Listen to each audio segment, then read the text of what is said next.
Salut tout le monde, c'est 19 Foot News. Aujourd'hui on se retrouve pour le débrief du match entre l'équipe de France et la Hongrie. Match nul, un partout, un but de Griezmann et un but d'un Hongrois que j'ai oublié, MDR. Non, je veux dire ça après. Donc en ce 19 mai 2021, l'équipe de France se rendait en Hongrie pour pouvoir disputer la deuxième journée des phases de poule de l'Euro. Donc là on s'imaginait un grand match, on disait tous ouais maximum 3-0 pour l'équipe de France. Minimum un but de Benzema. Eh ben on aurait pu. Mais c'est pas grave parce qu'on voit que l'équipe de France garde toujours le ballon, on voit qu'ils gardent toujours la maîtrise du match. Et là, dans la défense hongroise, mais la défense hongroise pendant la première mi-temps, on dirait que c'était la défense du Real Madrid.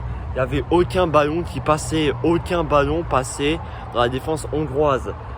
Et le gardien, mais Boulalchi, mais... Oh, c'était le gardien de la Hongrie, on dirait c'était Buffon. Il arrêtait tous les ballons, tous.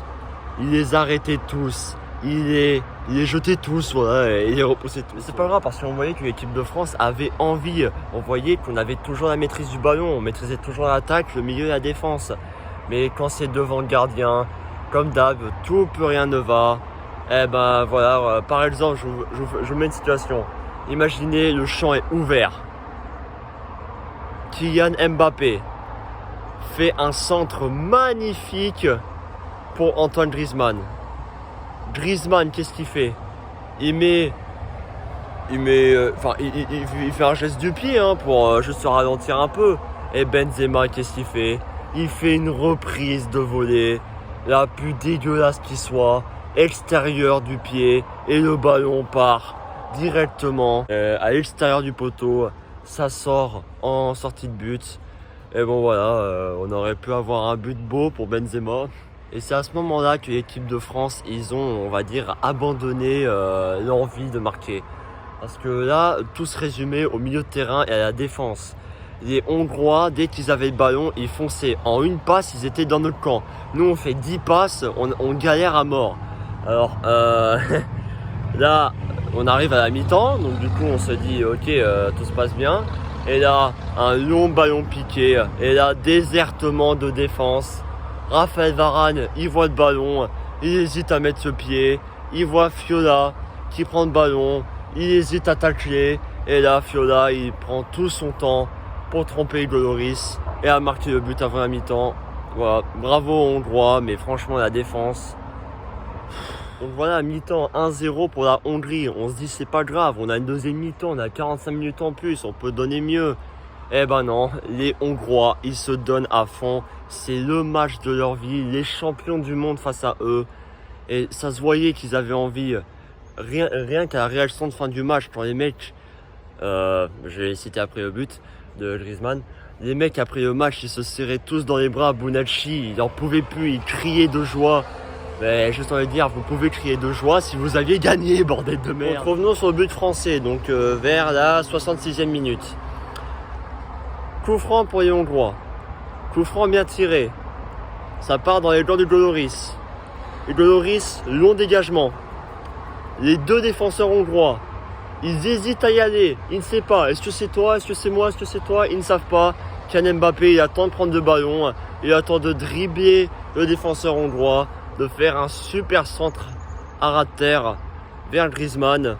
Et Griezmann qui peut conclure de la plus belle des manières en faisant lucarne opposée. Et voilà, du coup, égalisation de l'équipe de France, un partout. Et là, on s'est dit, bah c'est bon, on peut gagner le match, quoi. On va faire comme les Portugais, on va marquer encore des buts à la fin du match. Bah non. Donc voilà, on ressort de la Hongrie avec un match nul, franchement nul du côté français, mais franchement bravo aux Hongrois qui eux, on voyait qu'ils avaient de l'intensité, qu'ils avaient envie de jouer au ballon.